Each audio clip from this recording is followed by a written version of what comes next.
Joining us right now is Fox News contributor Lieutenant Colonel Allen West. Lieutenant, good to see you. Thanks very much for joining us.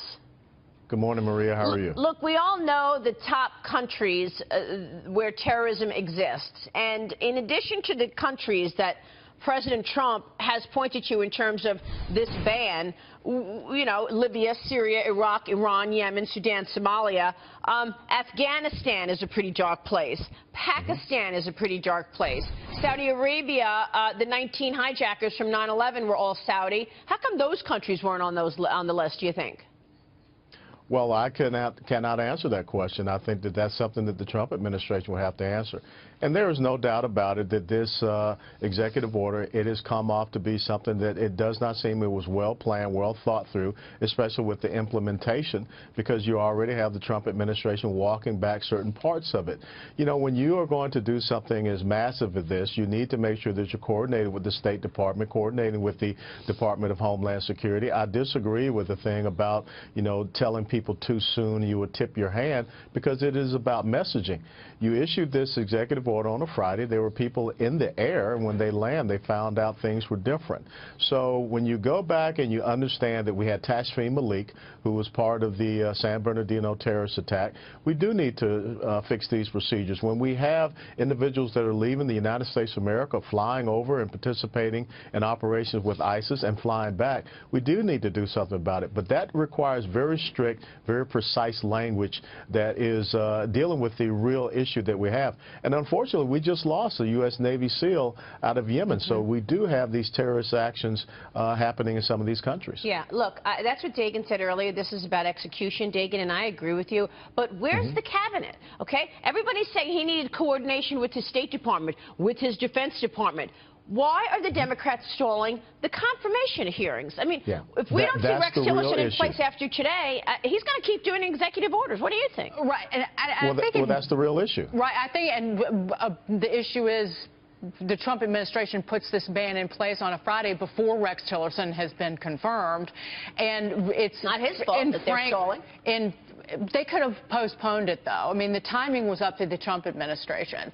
And you have the Secretaries of State and the Secretary of Homeland Security are the ones who can authorize the exemptions to the travel ban, but you have the Secretary of State hadn't been confirmed yet. Colonel, do you think that this can be cleaned up quickly? Because, again, making it clear on Sunday that people with green cards are exempt from this travel ban, how quickly can the Trump administration button this up, so to speak, and get back on track? Well, they have to do that as soon as possible, because you see the reaction. And the sad thing is that they've lost a moral high ground when it comes to messaging. We're not talking about economic security. We're not talking about the lack of this Senate confirming the people that are necessary for his cabinet. We're talking about something that they took action for Friday. So we've already seen them go back and try to clean it up as far as the green card holders.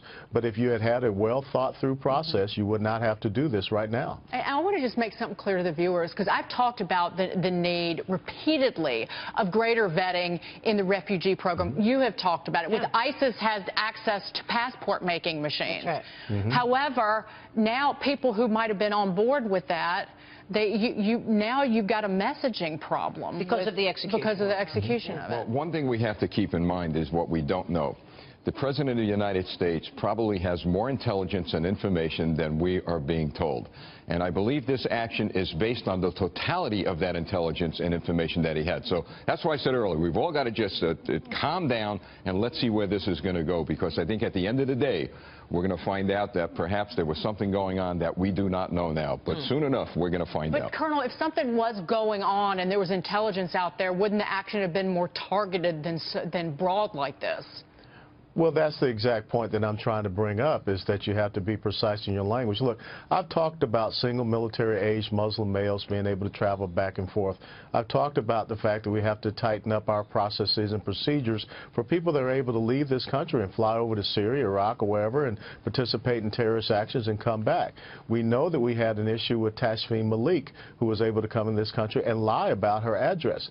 So those are very specific things that we need to talk about, and not this big ham-handed meat cleaver approach, which now they find themselves trying to fight against. Kirsten, how do you see it? You know, it's really difficult because the Republican Party is very fractured over their response to this, right? Because Congress feels, and that's something that is not really being talked about, is that Congress feels like they were sidestepped, and actually immigration enforcement, immigration policy really should be in the hands of Congress. So I think what might be a better strategy going forward to try to clean up some of this PR mess that Donald Trump and the administration is in is to really say, going forward, we are going to include Congress, we're going to include Senators John McCain and Lindsey Graham, who have been very vocal and outspoken about their, They've been against him from the get-go. Right, but he's got to start mending those bridges, as Dagan said, if he's going to get anything passed in the next 4 years. The Congress is so dysfunctional. They can't even get their act together on the most simplest of things. So, well, I think we give have this a new president Congress a chance. Senator Schumer Give him a chance for he was crying when he was at that. Well, he's got majorities in both houses. Crocodile tears. Yeah, I thought that was not just a bit much. That was a lot much. One step beyond, two Democrats, Senator, really. Nancy come Pelosi on. and Chuck Schumer, both made the comment about the Statue of Liberty crying, right? I mean, then you know it's planned. Yeah, is he going to cry over all those people who were murdered at the Pulse nightclub in Orlando? Did we see him shed tears over that? Or all the people murdered in San Bernardino? Never saw him shed a tear Are you before. weeping over that? But you're weeping over people who were... I don't want to diminish what happened. No, but he had the waterworks going. He had the waterworks going. Look, what about finalizing the rest of President Trump's cabinet? I mean, look, I know I'm hitting on this a lot this morning, but it's really a disgrace, Colonel. A former ExxonMobil CEO, Rex Tillerson, is going to be facing the entire Senate today. He's looking for confirmation to become the next Secretary of State. Do you believe the Senate will confirm Tillerson today? Yeah, I do believe that the Senate will confirm Tillerson, but there's another very important aspect of this that no one is talking about, and that's the Attorney General, Jeff Sessions. And we had the Senate say that they needed to go back and review his papers even more.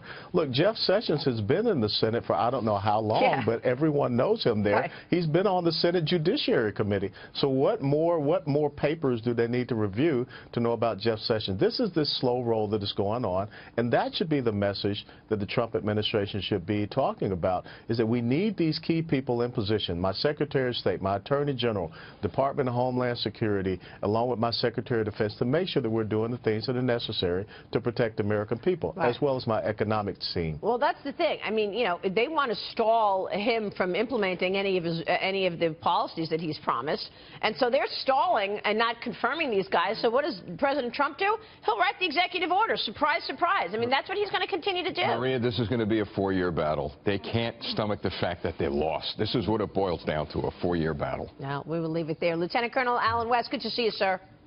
Always a pleasure. Thanks so much for weighing in.